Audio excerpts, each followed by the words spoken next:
Catherine is an award-winning digital entrepreneur who empowers overseas professionals to acquire valuable education and training opportunities abroad.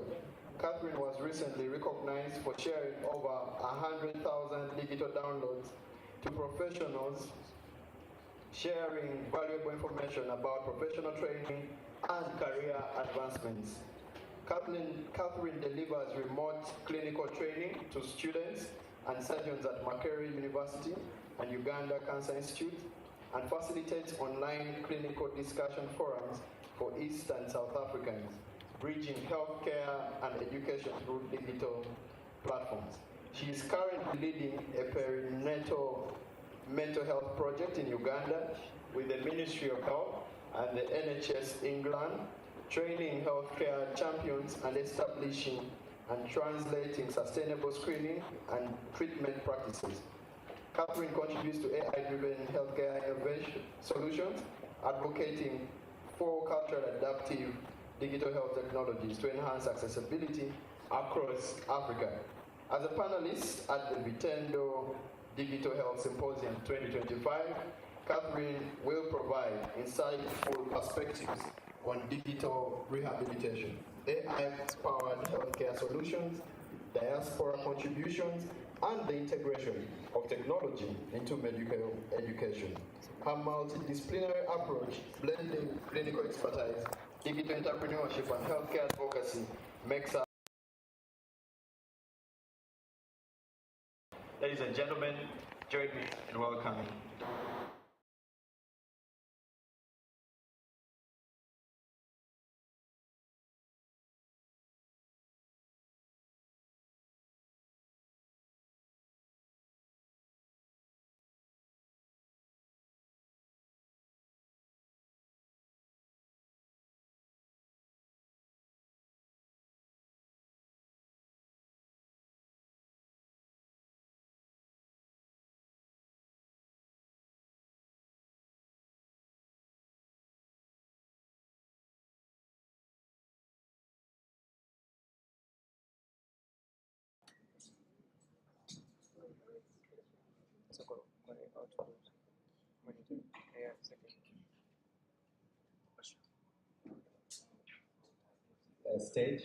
Stage, can you support?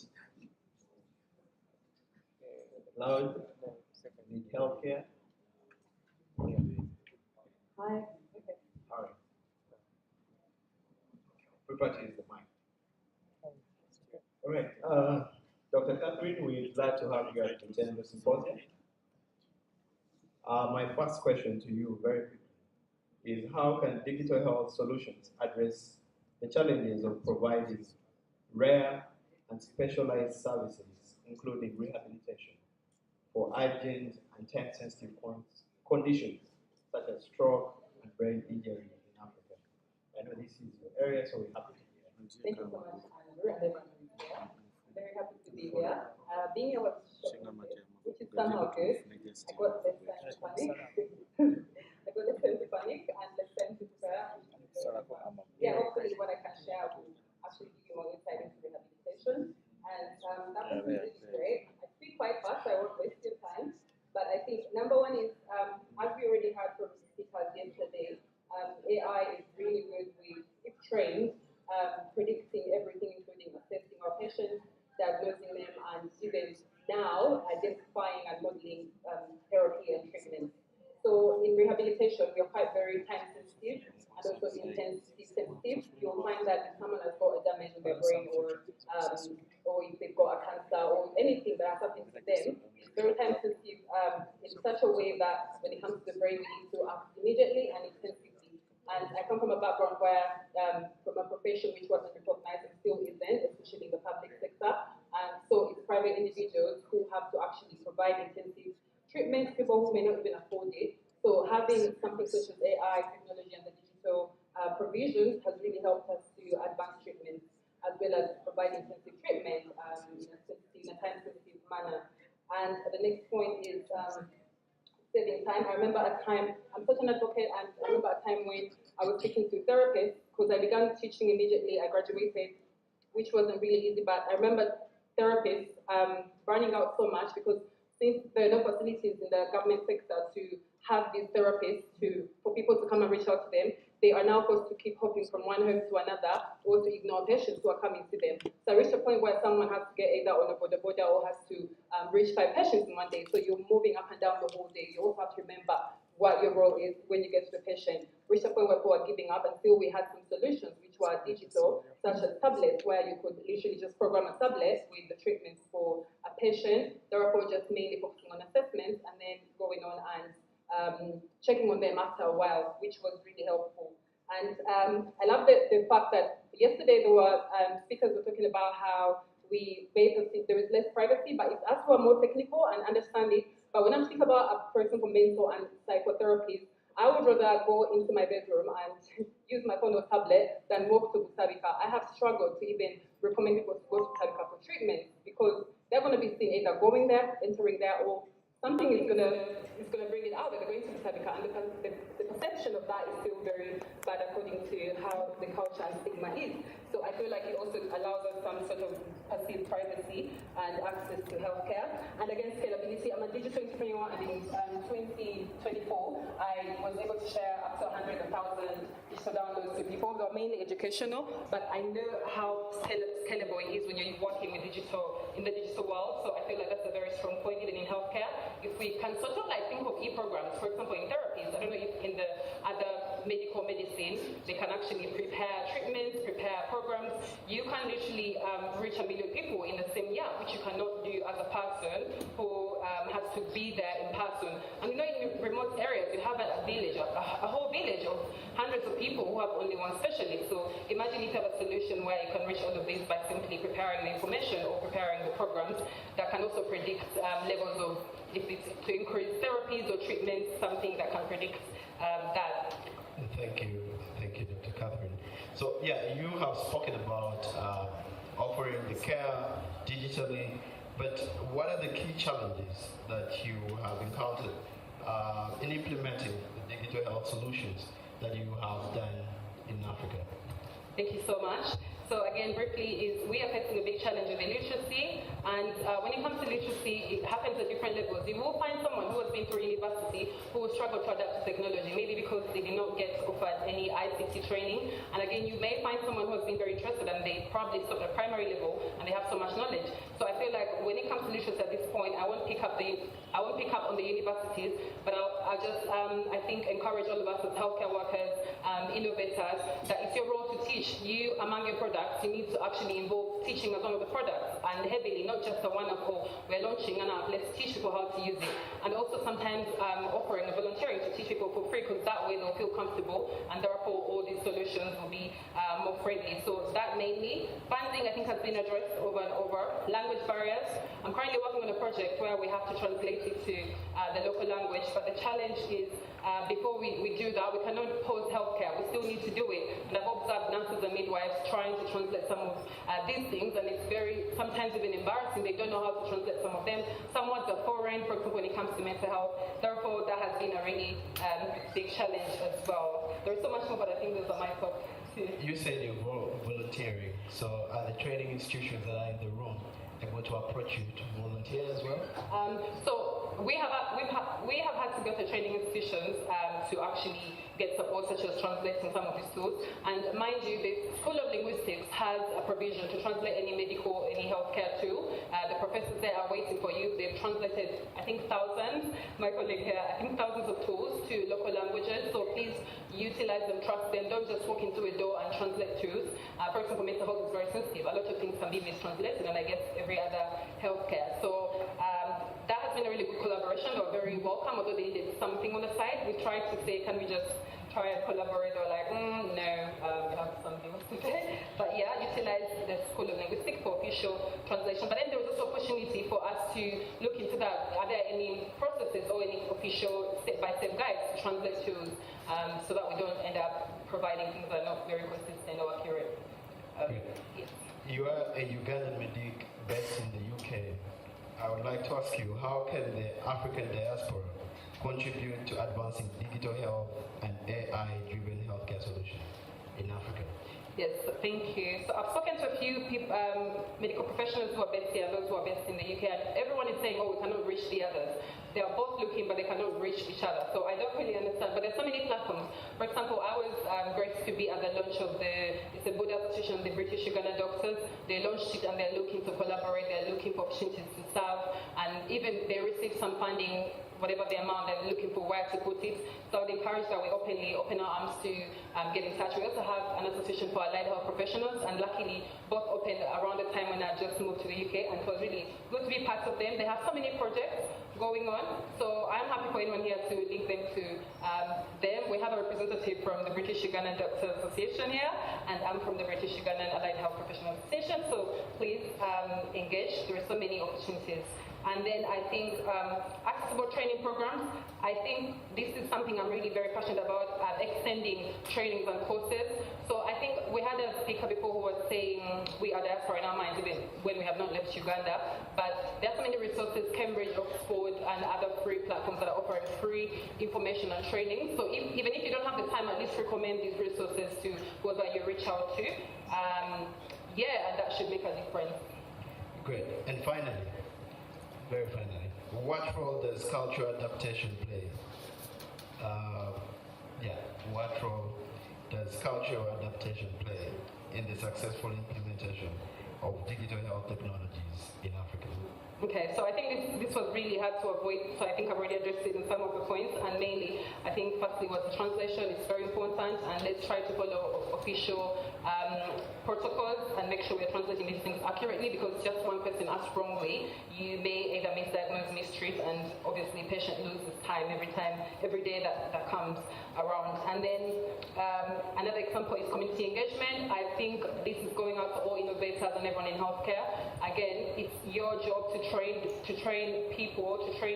I think you shouldn't even look at the level of education. You'll be fascinated how many people have really high cognitive skills that they will understand an app even when they didn't go much in school. And also, it's your job to train whether the universities. I've seen musicians getting doctorate degrees at Harvard and all of this. So they trust you because you've been in the field and you know the ins and outs. So you could collaborate with universities and start delivering literally lectures. So I think that should be something that shouldn't be overlooked. And yeah, I think that was my main message today. I share hundreds and thousands of resources for training for professionals to advance in all angles. So I'm really passionate about this. And I'm so happy to have been given the opportunity to speak in front of all of you. Great.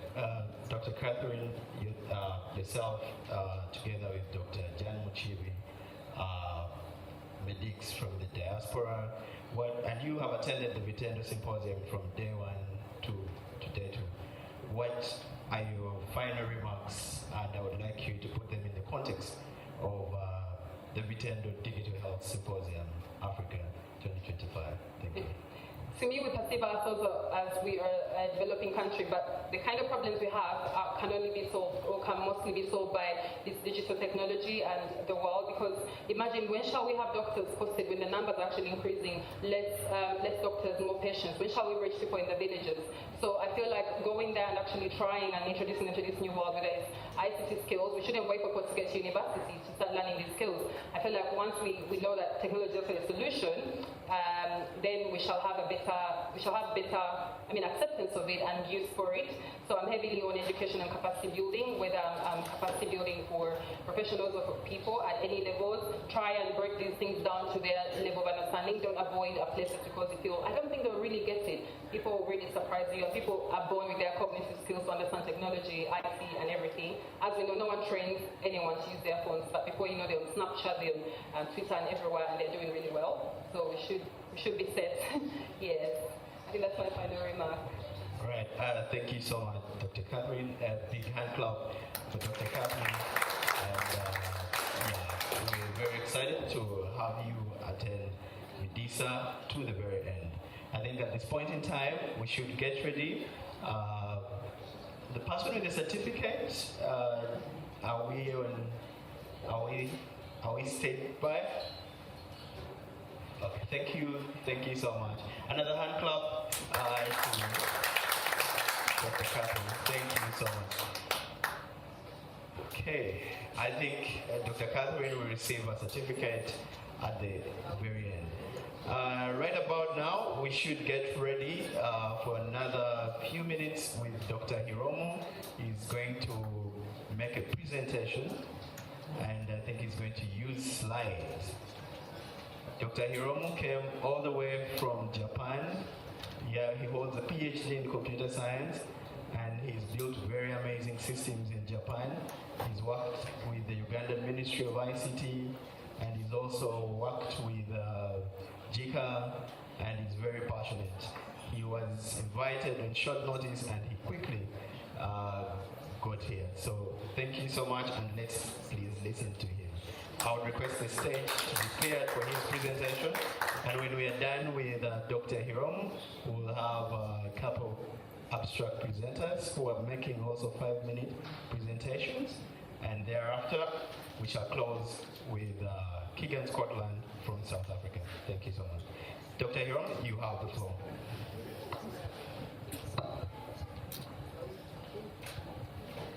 Hi everyone, hello again from yesterday's panel discussion.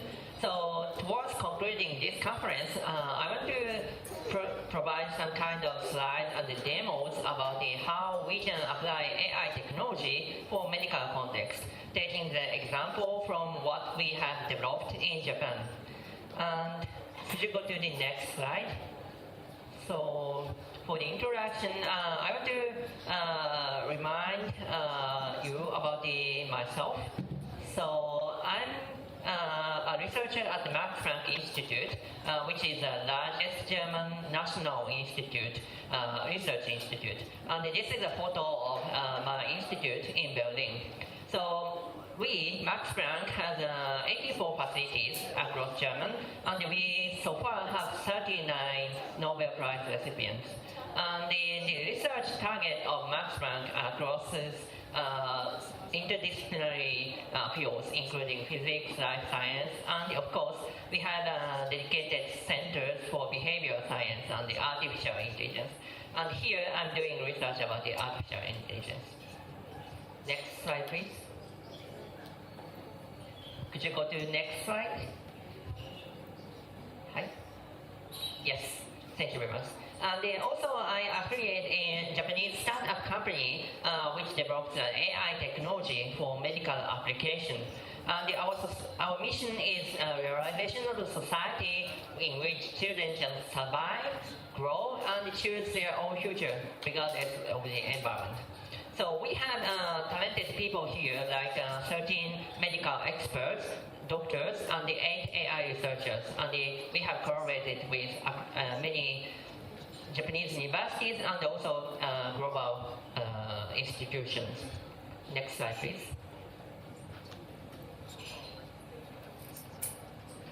Yes, and one previous one. Could you go back one more again? Go back one more and go this page again. I think the video should be played.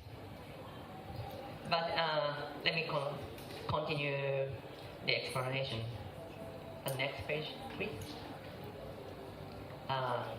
Next page. And next one page. Yes, now the video is played. So we are using AI technology to analyze the behavior of children from the video taken from smartphones. So by taking videos using this kind of smartphones, we can analyze the posture or 3D model or heart rate of children. And also we can deploy this kind of technology into nursery school, for example. So we have this kind of core technology using AI, and we are trying to expand the application of this technology in medical context. Next slide, please. And we hypothesize that this kind of AI technology has a lot of potential to be deployed in low resource settings or resource limited settings. So that's why we have collaborated many countries, including Asian countries and the African countries. And that's why I visited Andrew 2 years ago to collaborate with Mobiclinic. Next slide, please. So campus purpose of this presentation is to demonstrate how we can apply AI for solving medical issues, especially those caused by shortcomings of medical experts. And for this purpose, I will introduce two case studies. One is a training support for neonatal resuscitation, newborn babies resuscitation. And in resource-limited settings, it's quite difficult to find good trainers who have good skills and who also have access to trainees across some countries. And for this purpose, we have developed an AI-based automated feedback system. And second one is a monitoring support for developmental disorders. In Japan, now developmental disorder is one of the urgent issues in children healthcare. We have an increased number of children with developmental disorders, but we don't have enough number of child psychiatry. And we also have an issue about the medical experts. So we are deploying AI technology in Japan to solve these issues. Next, please. So let me start by neonatal resuscitation. Neonatal resuscitation is a procedure to help newborn babies breathe. And as demonstrated in this video, this procedure involves a lot of complex decision making. And every process should be done in a minute to avoid death of newborn babies. So that means we need a training and a good feedback to acquire high-level skill of neonatal resuscitation. Next, please. So we have applied our AI technologies to understand the behavior or decision-making of doctors and track the behavior or movement of infants, newborn babies, and also we can track the tools used for neonatal resuscitation. So using this kind of information, we can track the timeline of neonatal resuscitation procedure, and based on that information, we can automatically provide the feedback about their skills. So they can train with some mannequin to evaluate their skills, or they can apply these technologies to have a reflection about their procedures. So which means trainees can learn without the existence of trainers, and they can make a trial and errors during the training with mannequins and improve their skills. So this is one of the example how we can use AI not to replace humans or not to replace experts, but to help experts and make great improvement about the healthcare situation. Next, please. And also, I want to introduce some example of applying this AI technology for nursery schools. So using only smartphones, we can track the behavior of each child in nursery schools. And using these technologies, we can analyze friendship of children or some situation, some boy or some girl get nervous. And on top of these technologies, we can understand or we can monitor the risk of developmental disorders. Next, please. So this is another example. We use AI for understanding motor control, which means precise control of hands. In this situation, these children are trying to make some illustration according to some guidance on the papers. And depending on the developmental stages, some children have some difficulties to make a precise control, and they tend to make a large movement like this. Thank you very much. One of the consequences of this phenomenon Also, is the difficulty would in you have learning, any examples? because they have challenges in writing characters, and which makes some delay when these children get into elementary school. So it's quite important to find a list of the challenges in fine-grained motor control, and our AI systems can provide subjective evidence or subjective clues to determine the necessity of early intervention. So, as I said, also in Japan, we don't have enough number of caregivers who can find these kind of clues. So that's why we are deploying this AI technology for local government. Next, please. Also, from nasal scenes, we can detect the risk of attention deficit or hyper-attention situation. So, as shown in the chart in light, the orange line corresponds to the boy marked with orange rectangle. And as you can infer, only he exhibits different behavior from other groups. So using this kind of information, we can detect the high-risk children with developmental disorders and provide early intervention so that they would not have challenges after getting into elementary schools. Next, please. So this is my conclusion. In this short presentation, I want to provide some demonstration or some visions about how we can solve healthcare issues in using AI. And I intentionally brought the example from Japan because these kind of issues still happening in Japan, and I guess Ugandan society also have this kind of issue in near future. So I think AI technology is here not to replace medical experts, but still we have a lot of issues happening due to the shortcomings of medical experts. So by focusing on real issues or specific issues, we can find a great application scenario of AI. And we still need some consideration about the data privacy, and we need a consent from parents.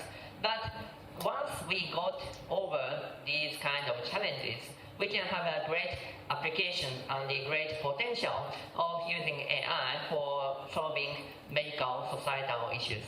Thank you very much.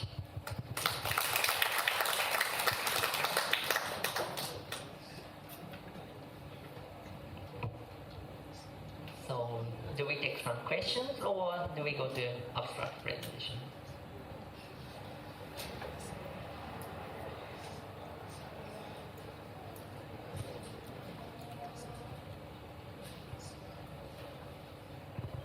Another hand clap for Dr. Hiromu. So, does anyone in the audience have a question for Hiromu? Okay, there is a question there. One. Any other? We take them all at once. Okay, there is one question. Thank you.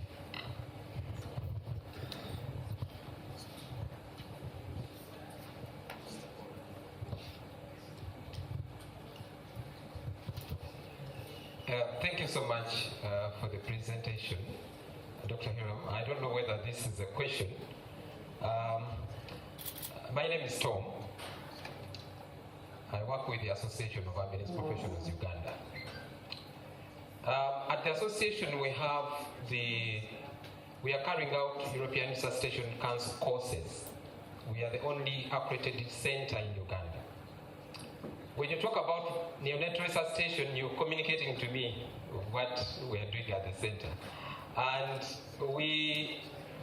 most of the trainings in resuscitation are actually very expensive.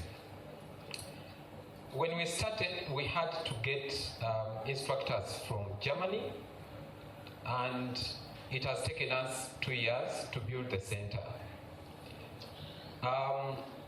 I just want to appreciate your presentation, but also trying to think through how do we get this training, because as I said, it's very expensive to have instructors come to Uganda, or even cascading this, having instructors in Uganda alone. We have like 5 at most, but this cannot cover the whole country. So how can we have this here in Uganda? I know it's in Japan, so thank you very much.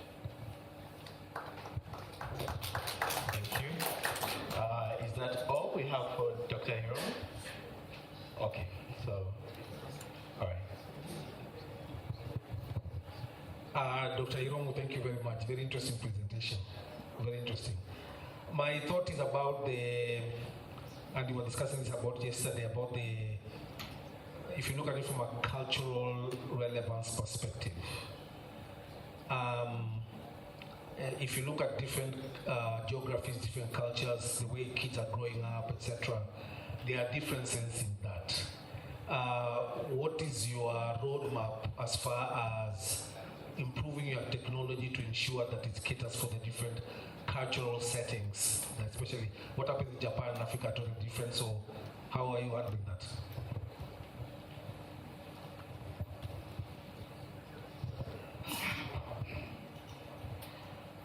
Thank you both for a great question. So for first question, I think, I really want to deploy these technologies not only in Japan but in also other countries. And actually, we are trying to implement this into Bhutan, Northeast Asian country, and we got a grant from Japanese company.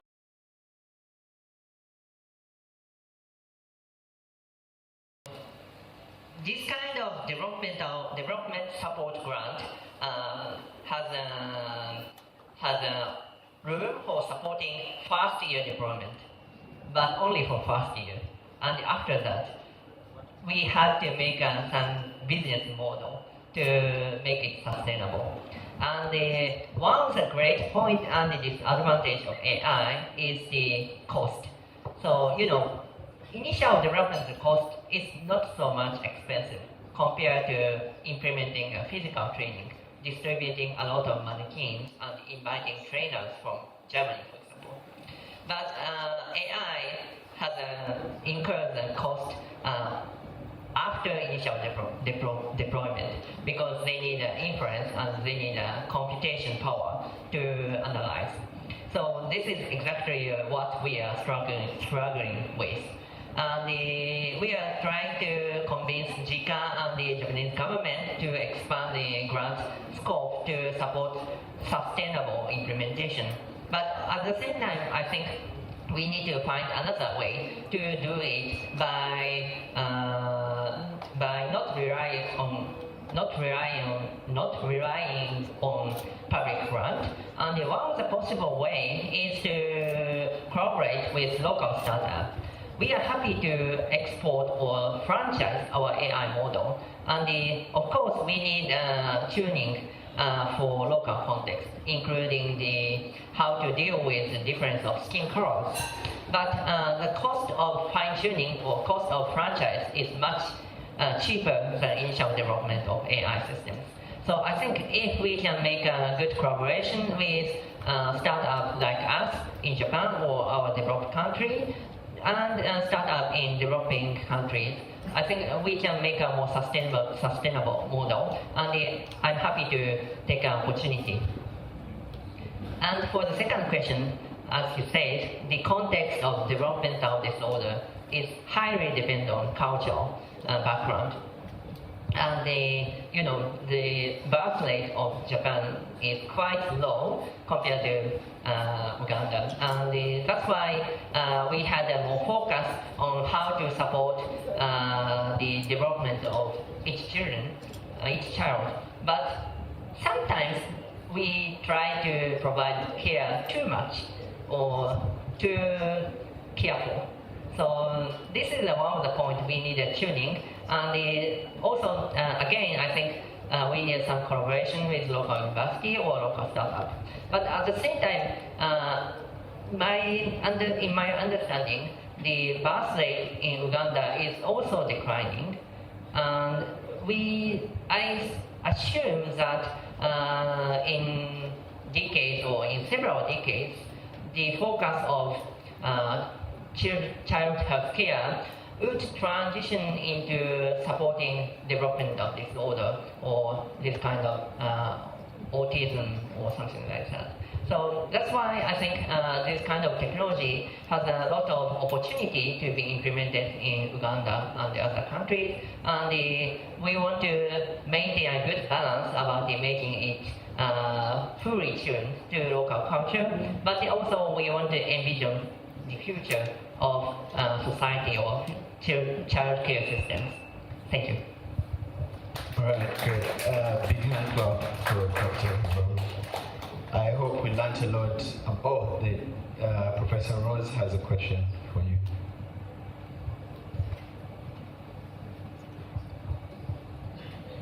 Thank you, Dr. Hiram. Very quickly, how is the data being generated from the observation of children?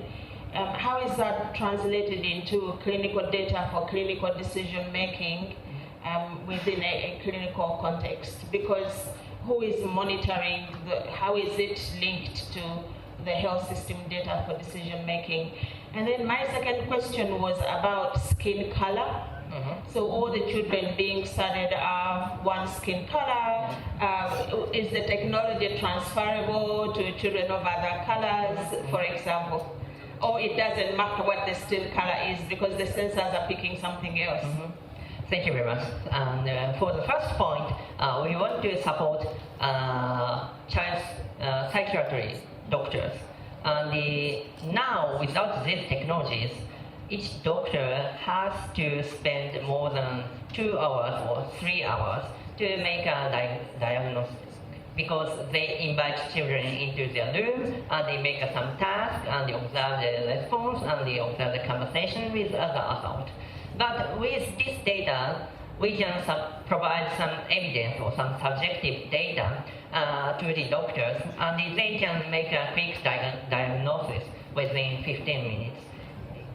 And we don't want to automate everything because there's a risk of misdetection or there's a kind of misdiagnosis. But even in Japan, again, we lack enough number of doctors, and that's why I think this kind of approach is very effective in Japan, but also in other countries. And for skin color, we need fine-tuning. So I think if we directly bring current system into here, I think the system would not work well.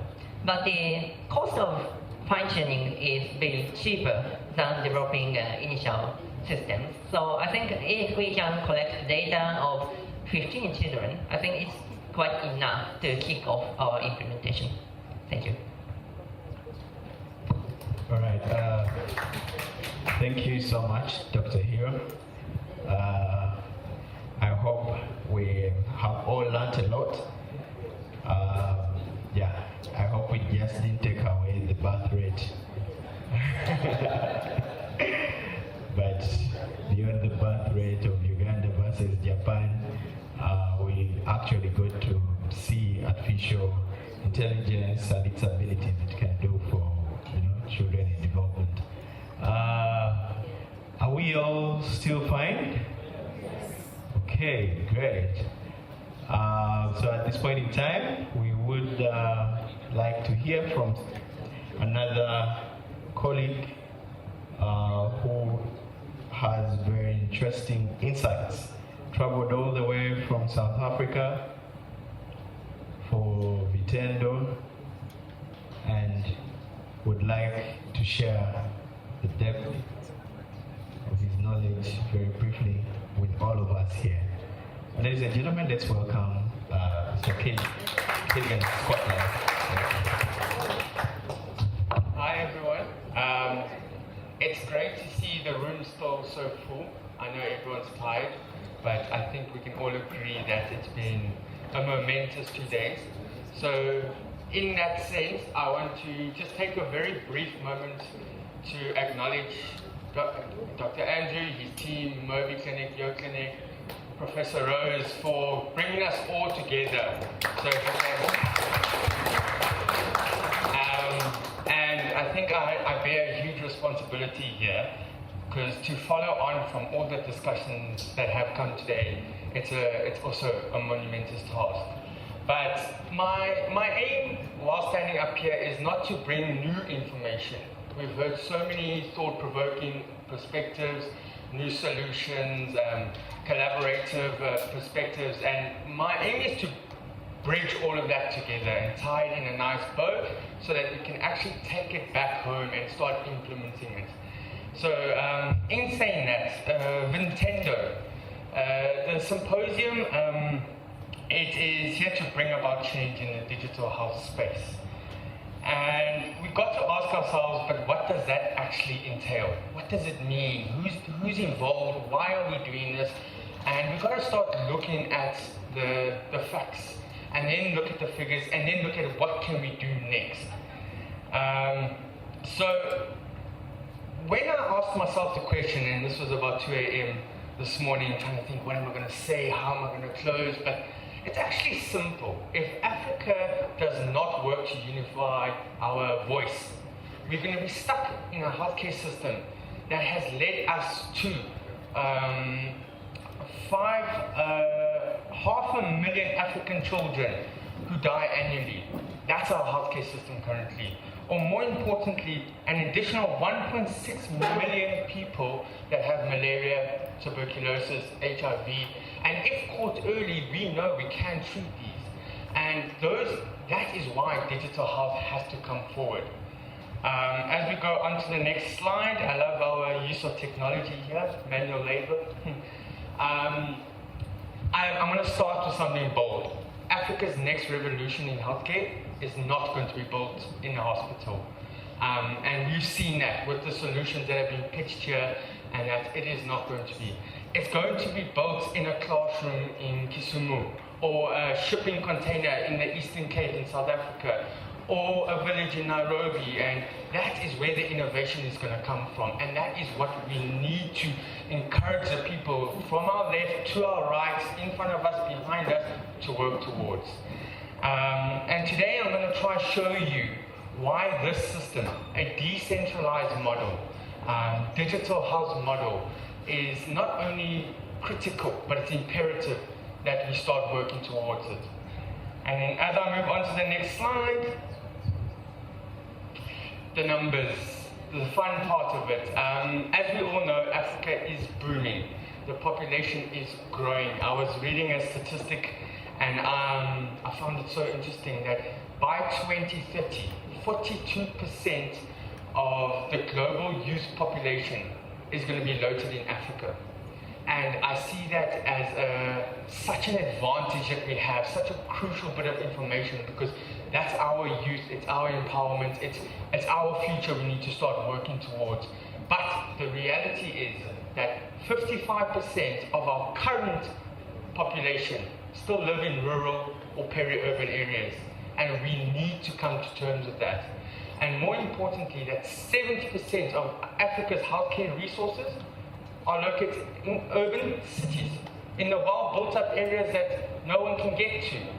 And to draw a parallel on what I'm trying to say here is, imagine building a beautiful supermarket, and the supermarket has the best fruits, fresh bread, best electronic tellers, and it's a place to be. But the people who actually need the sanitary products, who need the fruit, who need the vegetables, live 300 kilometers away. Why I'm saying this is because that's how our centralized healthcare system feels to 615 million Africans who lack access to healthcare.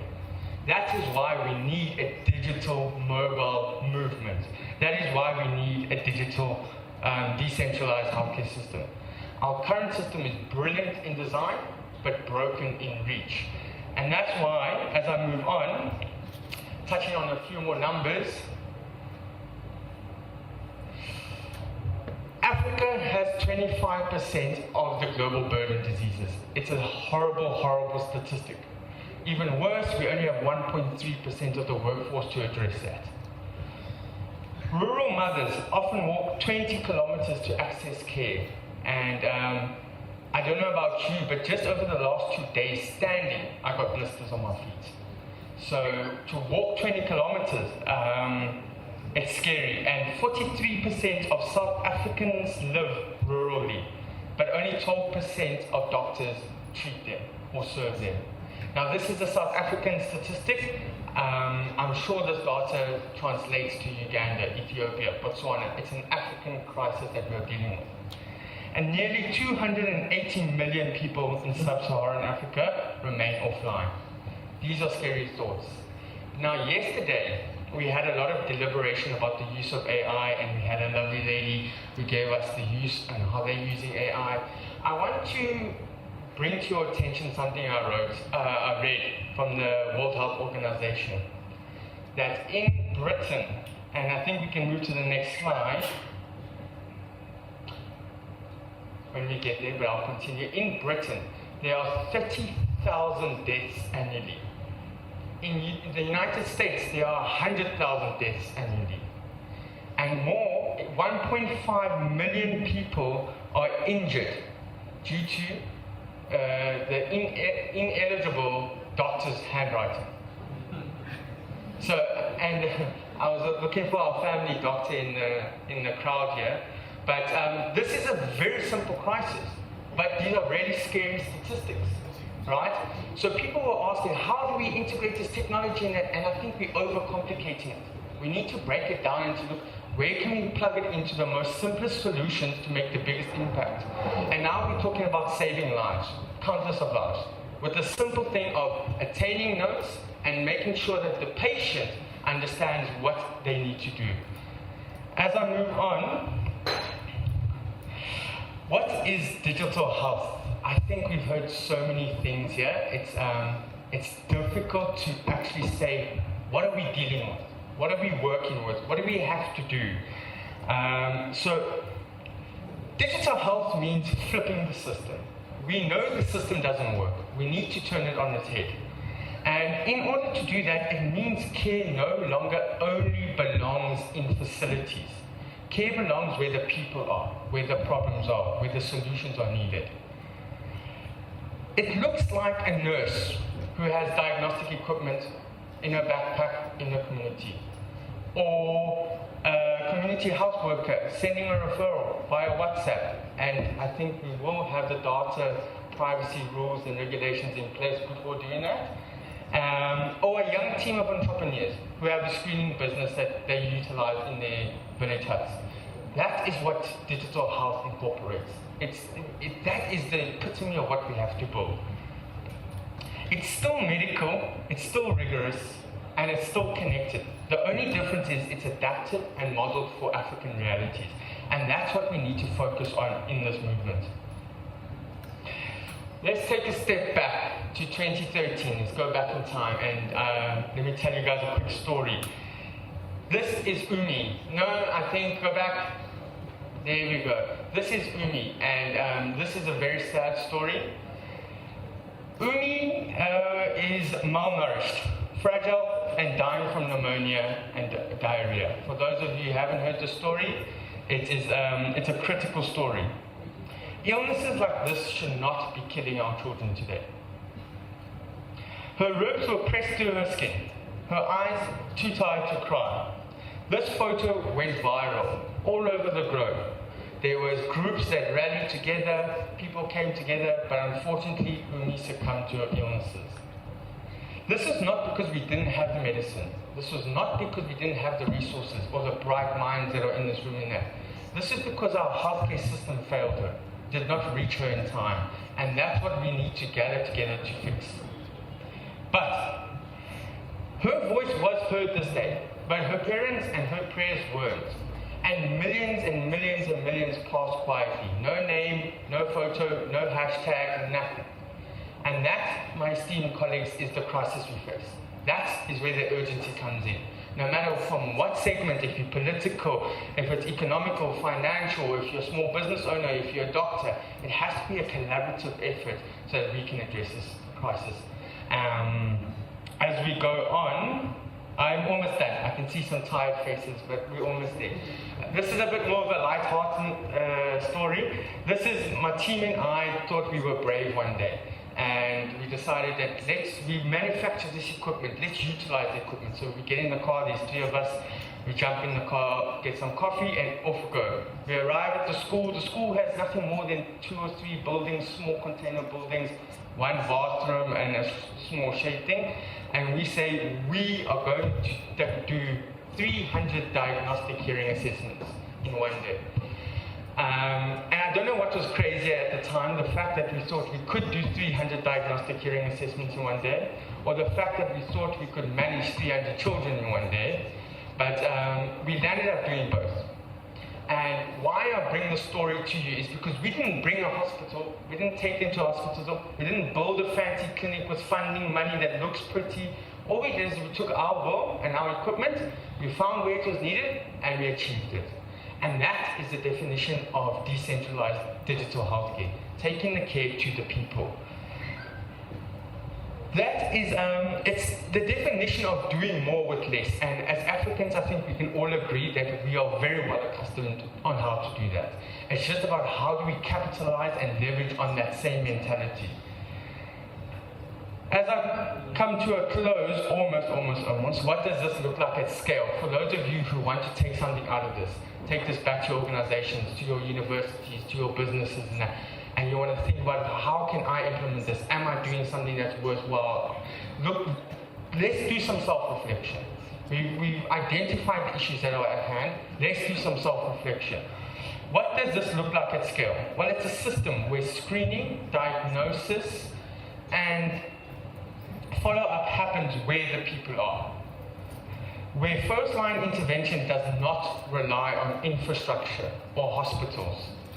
It happens in schools, in conference halls, by the pool, it happens in churches, community gatherings. That is where we can be, that is where our people are. That's what we need to start building at scale.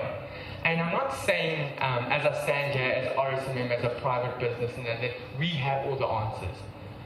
But we a strong pillar of it. And as we've seen today, there have been many, many bright minds that are also a very strong pillar. But a house cannot stand on one pillar alone. It needs a strong foundation, and it needs multiple pillars in order to create that foundation. The pillars are in this room. We need to just break down the barriers, get together, and start working towards the same agenda. What is my mission as I come to my last close? And it's quite simple, to co-create a scalable model that works everywhere. That's it. I don't have all the answers, but by aligning myself with all the parties in the room and going across borders and across continents, we can start working on what is Africa's new healthcare system. Okay, the truth is, like I said, no one can do this alone, right? We need to develop systems, and not only systems, but ecosystems.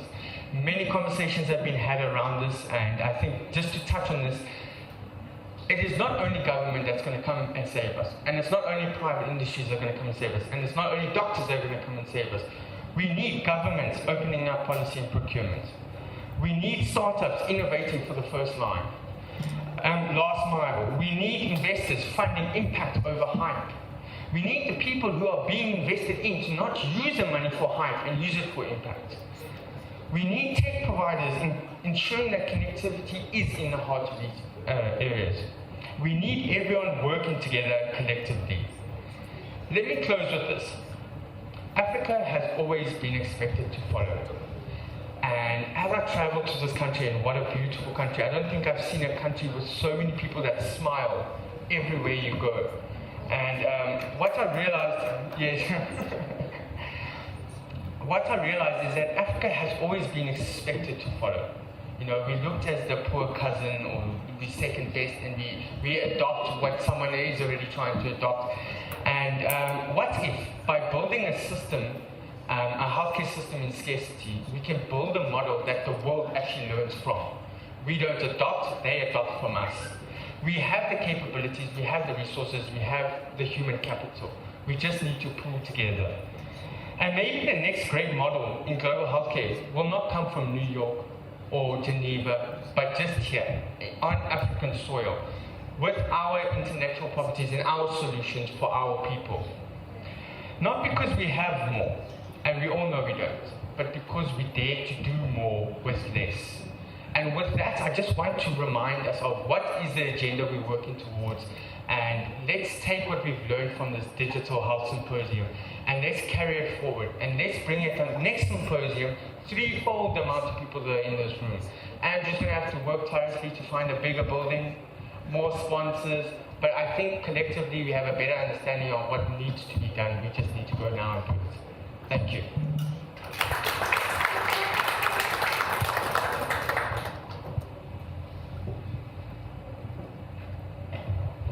All right, Keegan, before you leave, another hand clap for Keegan Scotland for that call to action.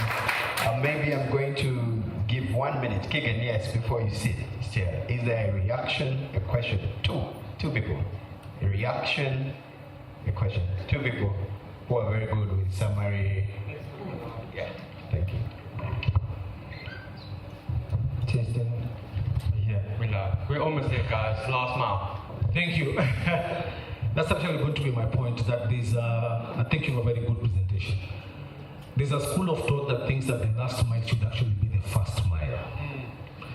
Maybe that's another paradigm shift that we need, that we should start building, that what is now the last mile should be the first mile. That's where we should start.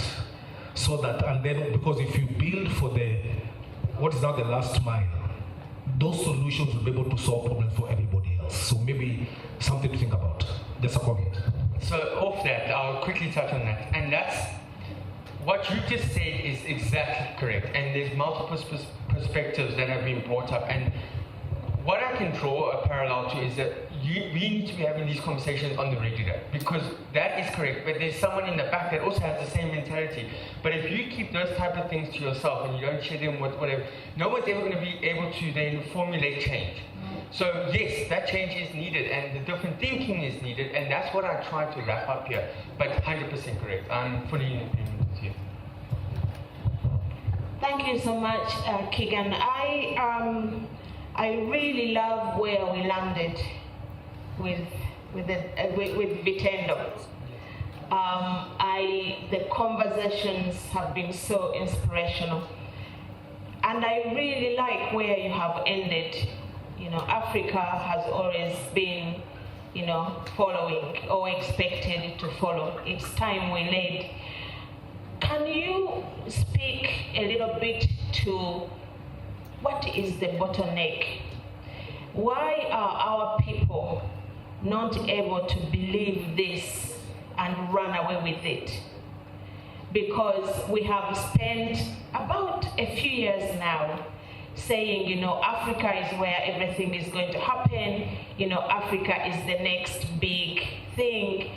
And yet, when you move from community to community, it's as if we keep embodying this spirit that we still need to be helped to get there. Okay? And I really would like every individual leaving this room feeling that, listen, we can do this. Yeah, so what is stopping us from doing exactly what you are asking us to do? That's a brilliant question. Thank you, Professor. It's a difficult question as well. There's a lot of complexity that goes to that question. But so, how I can summarize it is, Africa is great at vocalizing. We vocalize a lot, our problems, our concerns, our past and all that. And we are excellent at doing that. And you'll find it no matter where you travel throughout Africa. Problem is action. And action on multiple: private action, government action, individual, doctors, and you can break it down silo by silo, but it is action. And how can we get rid of that bottleneck is by actually not leaving this room without at least formulating a different forum or a partnership with the academia where I can send people from South Africa to come learn there, or a partnership with Andrew's software. We need to start doing something, and I know that sounds cliche in itself, but that's what it boils down to, is that we need to start vocalizing and start putting our money where our mouth is. The truth is, we rely too much on saviors. We say we are independent and we are strong, and the first sign of someone taking something away from us, we start throwing our hands up. And that is what's wrong. We need to start relying on ourselves, and we need to start relying on our African neighbors, not anywhere else. And once we start doing that and we start building together and breaking down the barriers of the borders, then we can start moving towards change. There's a final question from Dinarige, and then Dr. Ayusim. Thank you very much, Michael. Very fast. So you showed some statistics that said about 1.5 million people died because of illegible. So I'll clarify that. 30,000 people have been estimated by the World Health Organization in Britain to have died.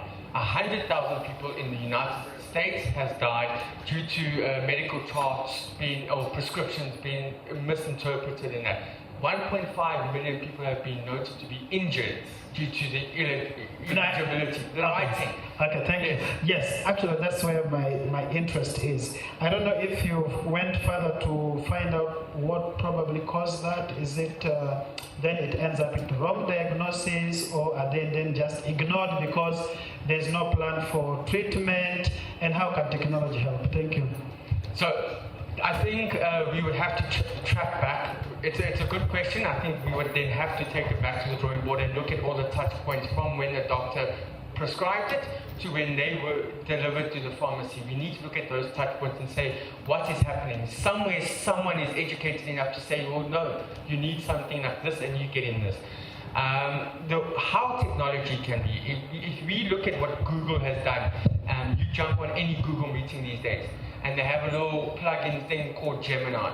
Every single meeting I take now, I have a personal assistant. I get notes summarized, and not a single one of them have been wrong to date. Why are we not utilizing that in our consultations? We don't have to, even if someone's physically here, we can still utilize that, get that. At least we have a double barrel, we have the electronic record of what was said, and we have the manual. They need to then align, and then they can be taken forward. That's how we could utilize technology in that specific scenario. And what I was trying to draw us to is, let's stop trying to think that we're going to develop this robot that's going to do surgeries and things like that. Let's go back to basics. And look, why are doctors spending so much time writing? Why are doctors spending more time in the field? Let's go look at, okay, how do we alleviate those problems? They plug technology as an assistive tool to do so.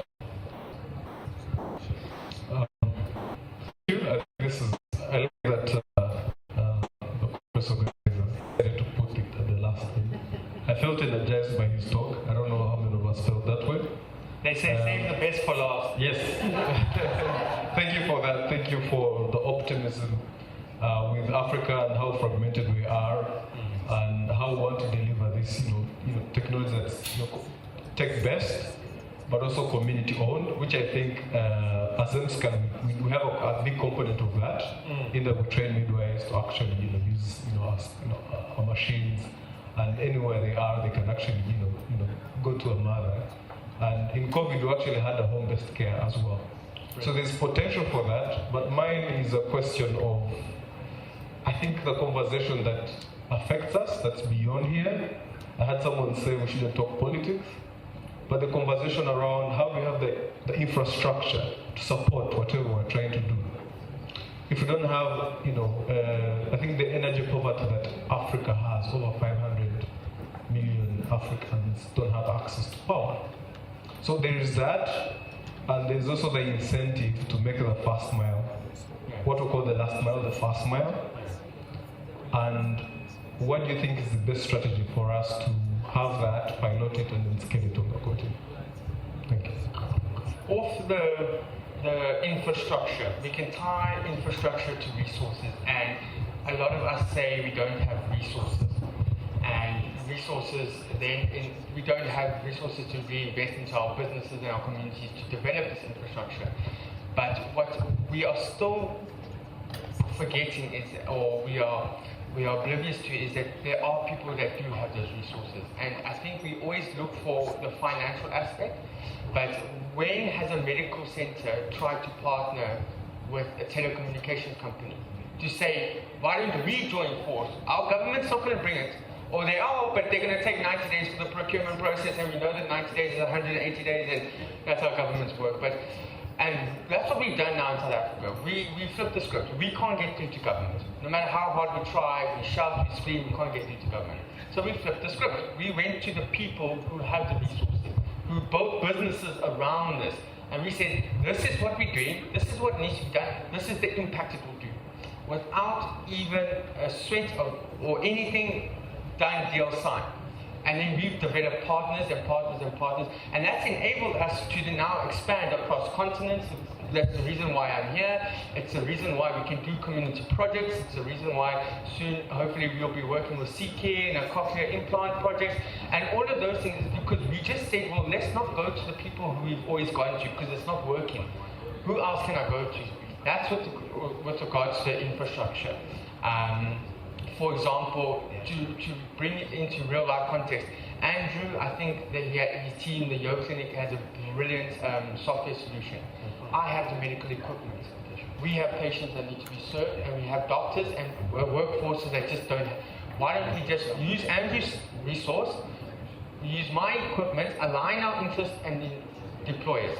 And that's what we need to start advocating for. And that's what I said more to Professor Rose, is that we need to just start doing something instead of just sitting back and complaining about it. Then the second question, last mile needs to be the first mile. There's not much more I can add to that, but you are 100% correct.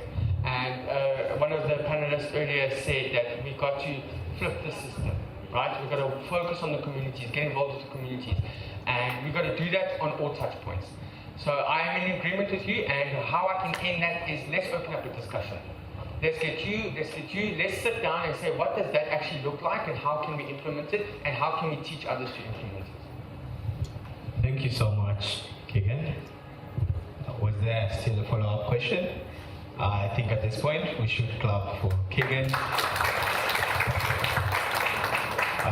He has presented in the very Vitendo spirit, which is Africans for Africans solving African challenges.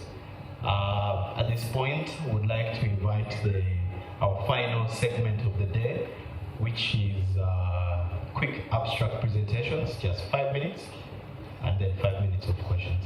Dr. Fiona is here, and she will take us through, she will moderate this session. Thank you so much.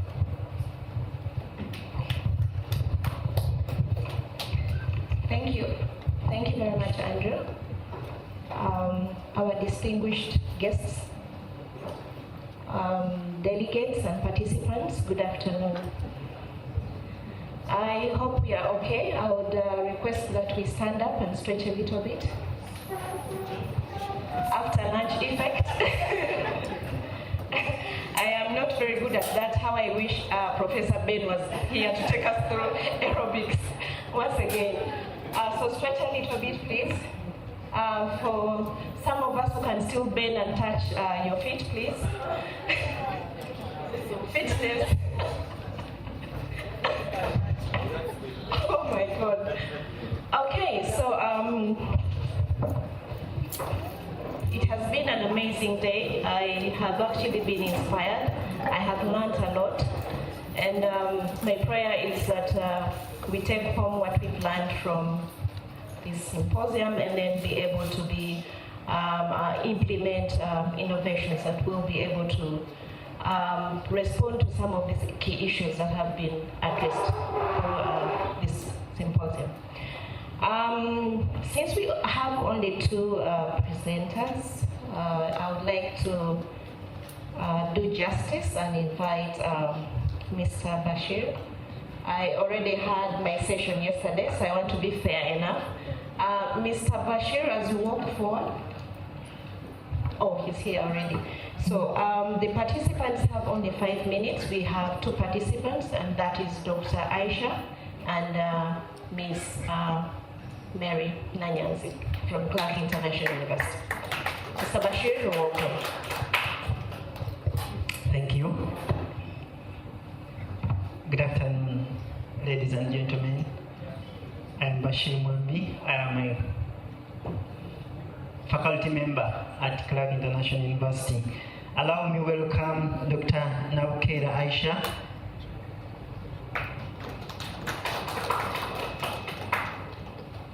Dr. Navukera Aisha is a pediatrician in the making, co-founder Telemedrix, and she's going to present audio-first telehealth platform revolutionizing healthcare access in Africa, starting in Uganda. You're welcome. You have 5 minutes.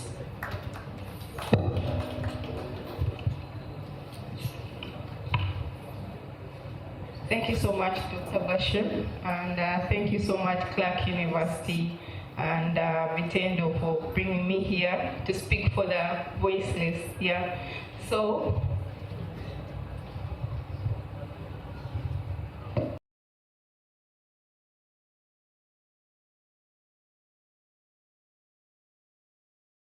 telehealth revolutionary that leaves no one behind, and it mainly focuses on the blind.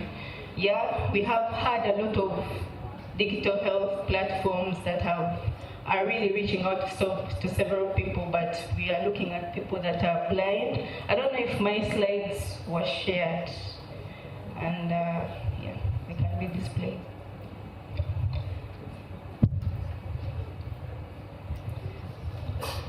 So I'm talking about the theme of digital health for resilience and inclusive future. It is just not a slogan, and it is a commitment. Yeah. So in the African population, we have about 30+ million people that are living with visual impairment, both fully blind and those that are partially blind, and 3.1 million Ugandans. And these people are excluded from the digital health innovations around. And my presentation is just not an innovation, but it's justice to these people. We are leaving them behind. So in my slides, if maybe they are seen, there is a picture of a one Maria, a blind lady with her sick child. She can't access health because she can't walk to the hospital, but she has a sick child. What is she going to do? She has no one to walk her to the hospital. What is she going to do? Most of our digital health platforms are visual, so she cannot use the platforms around.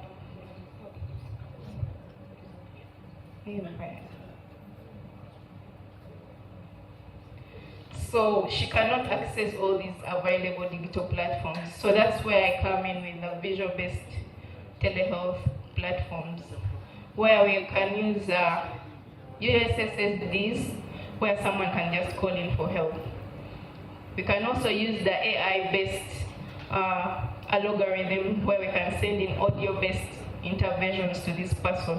We can just tell her, maybe open up the baby, tap it, sponge the baby, as we find someone to come to you. We have village health teams. This person can be approached by a village health team after giving just a call, because this person cannot walk to the health unit. Yeah. So individually, I can't do it alone.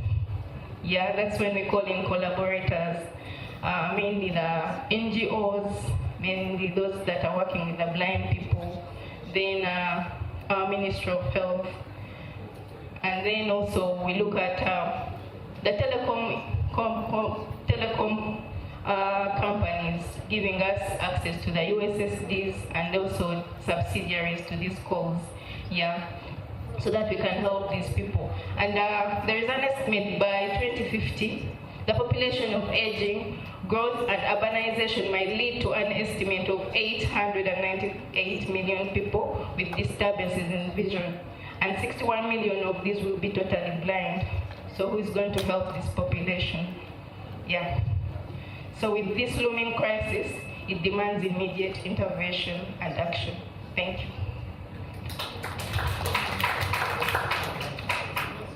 Thank you so much for sparing us 1 full minute. You can have a seat. We shall have questions at the end. Let's have Mary come and present. You have been disadvantaged by the visual, so we enjoyed the audio. Thank you so much. But technical team, are we ready? Mary, as you introduce your audio presentation, let them work out what will come next. Please proceed. Okay, good afternoon. Mary Nigel is my name. And what I'm going to talk about is a paper that we did, 4 of us, and we are glad that we are being supervised by Dr. Atim Fiona. All what is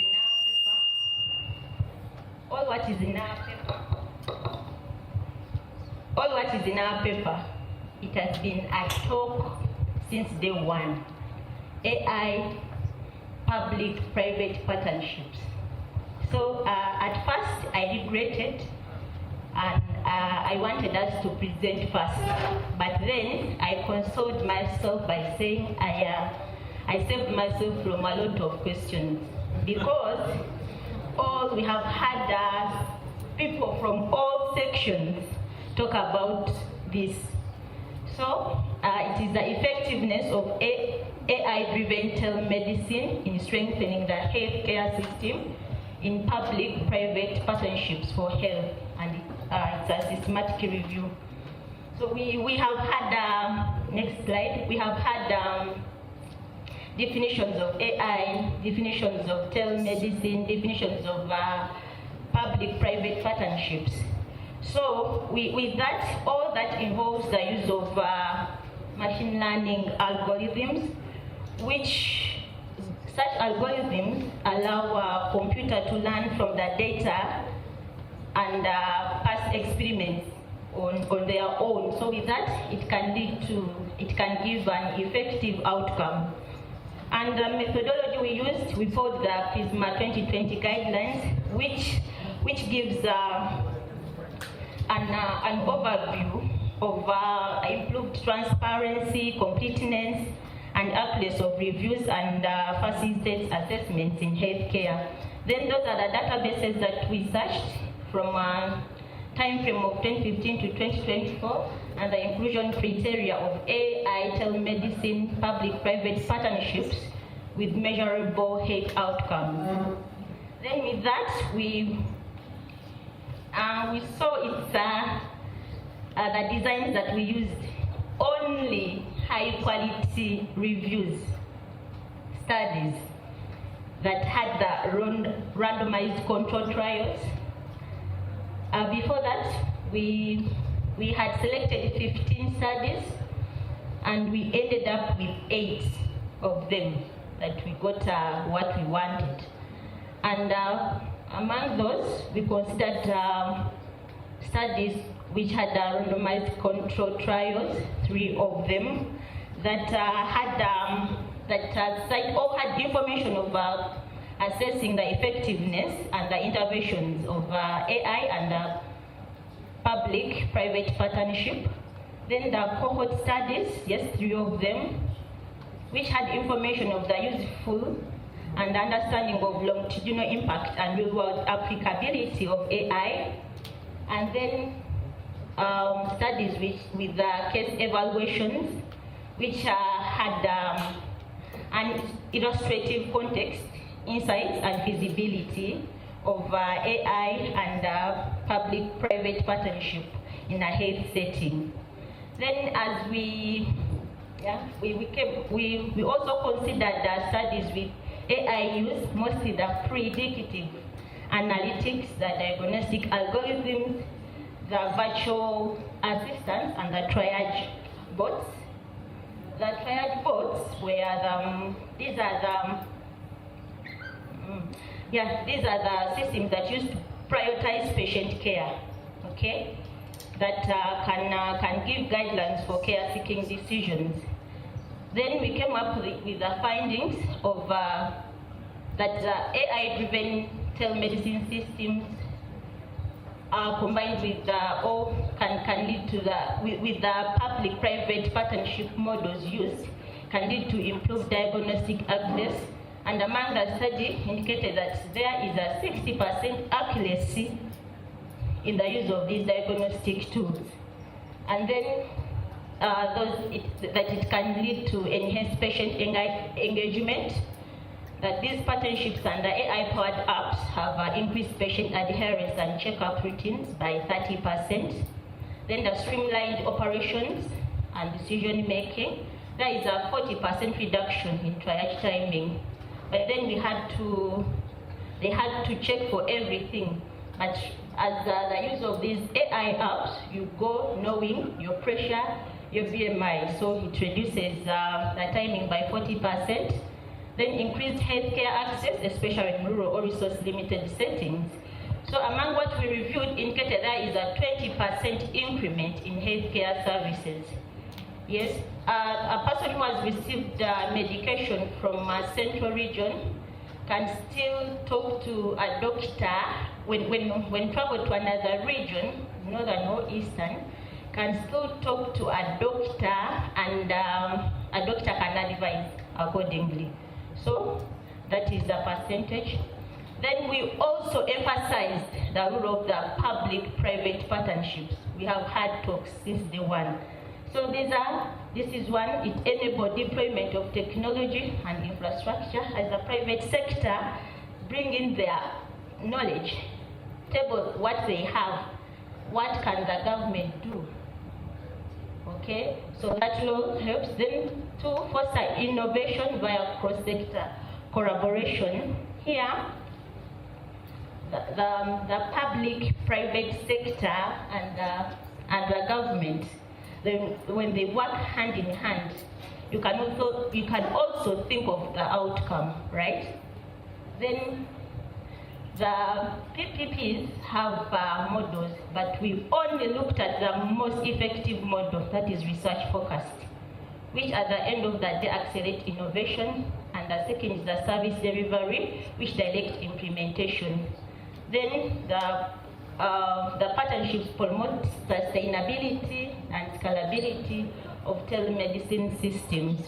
Yeah, we have seen, I think that many systems that are being created are from the private sector. These are the people that come up with very many systems that surely could help in the improvement of the healthcare in Uganda or across Africa. So with the partnership, it leads to innovation. Then the synergistic potential of AI and telemedicine, what AI has done. Yes, these are things that are being talked about. One, reduces geographical barriers. We have seen patients being helped from far. Enables personalized treatment via data analytics, then facilitates early disease detection, then also improves operational efficiency through automation and scheduling optimization. We have seen the virtual your clinic, mobile clinic, is what it is doing. Then, of course, all that we identified the challenges, and that is data privacy. These are things that we have been, that different panelists, presenters have been talking about. Then the ethical concerns, the funding constraints, the lack of transparency and poor governance. Then recommendations, next slide. Yes, these are the things that people have been talking about. We recommend for digital infrastructure, ensure inclusive governance, promote risk sharing. You know, the government sector and the private sector should align themselves and share risks, and also encourage continuous monitoring and evaluation. As I conclude, yes, invest in interoperable digital infrastructure. Let us ensure that, so that we can have equity access of healthcare services.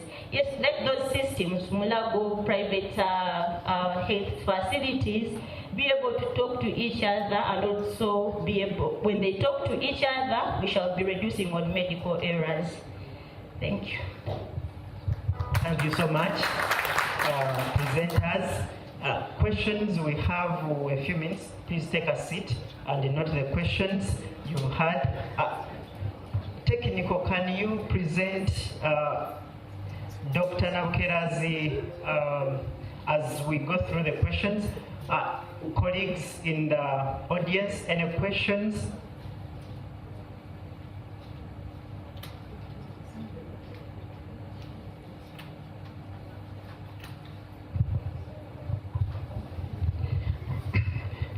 Thank you, current presenter.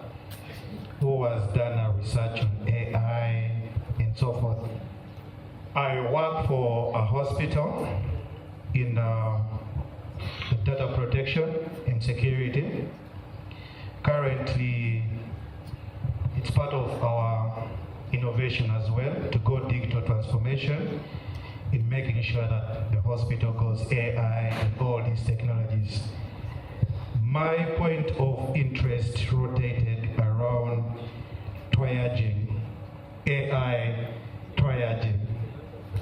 Much as we are developing these applications, probably where you would want a patient do self-triaging before the interface probably with a doctor physically, so that we try to reduce on time.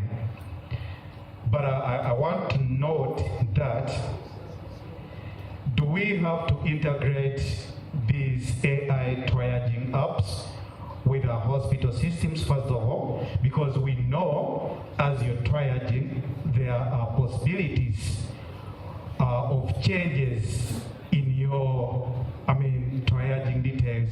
For example, the BP, the pulses, and all that. Because you could do this from home, then walk to a health facility. Before you go there, you expect changes. Do you think of making these applications probably communicate direct to hospital systems such that it plays a real-time information to decision making? Thank you. Thank you. Note that you have 10 seconds. Okay, thank you. So I had a question for the first presenter. You know, we keep on talking about impact, but the matter of fact is you have to commercialize. So considering that you are dealing with people who are having disabilities, I think what possible commercializations can you think about? Pharmaceuticals, medical devices, how would you want to commercialize? Thank you. One more question and then we have a response. Thank you. Thank you to presenters. Mine goes to Dr. Nabukera. I think most of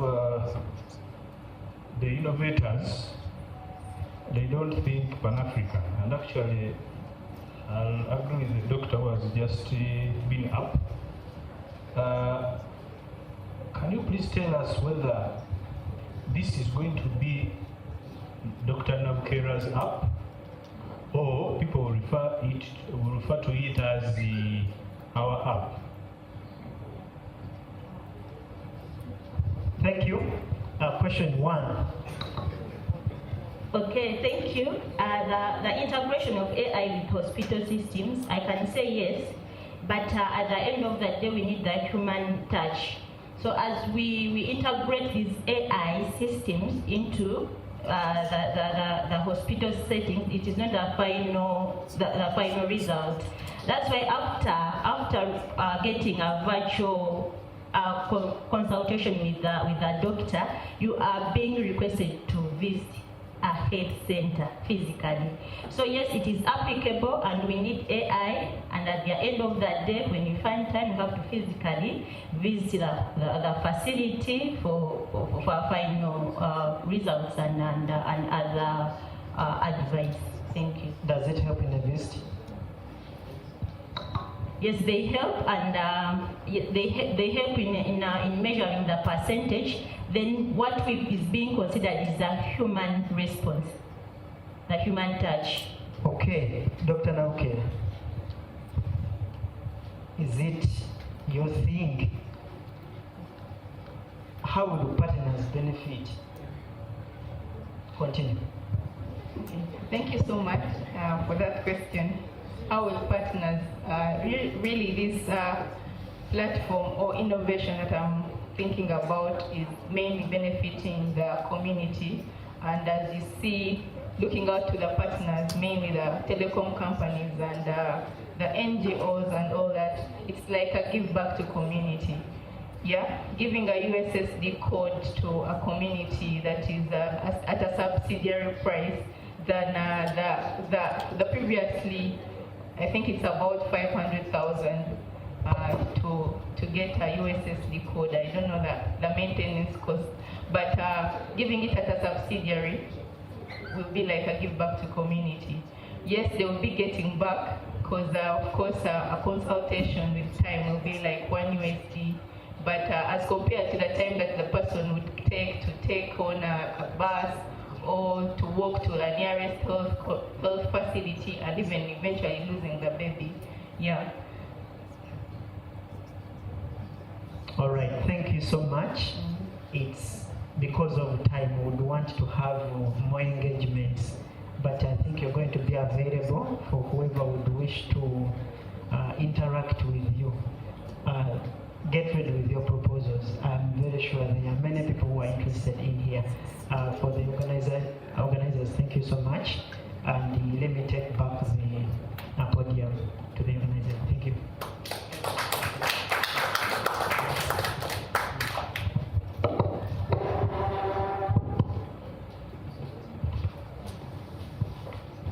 Okay, great. How do we all feel in the room? Are we all feeling great? And do we feel empowered? Okay, I'm going to request that we stand up for a second. Just stand and be straight, really. Our big brother here, Edwin, should lead us in the stretching. Yeah, so Edwin, you should take lead and, yes, we're just going to follow you. I think we can do what the good Professor made us do yesterday, but I won't take you to 50. We can do 10. He said, okay. Those who were here yesterday, you know what we did, eh? So we go. 1, 2, 3, 4, 5, 6, 7, 8, 9, 10.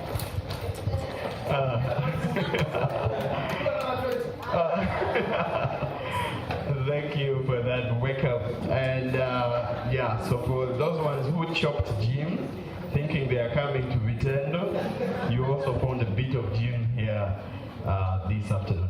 Ladies and gentlemen, we've neared the close of the day.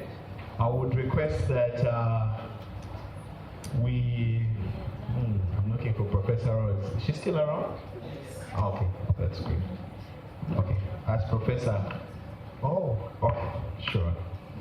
Please, you should draw to the front.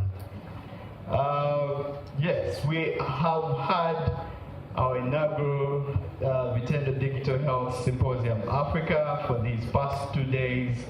Lots of conversations, over 34 high quality speakers from all across the continent here in Africa, in Uganda,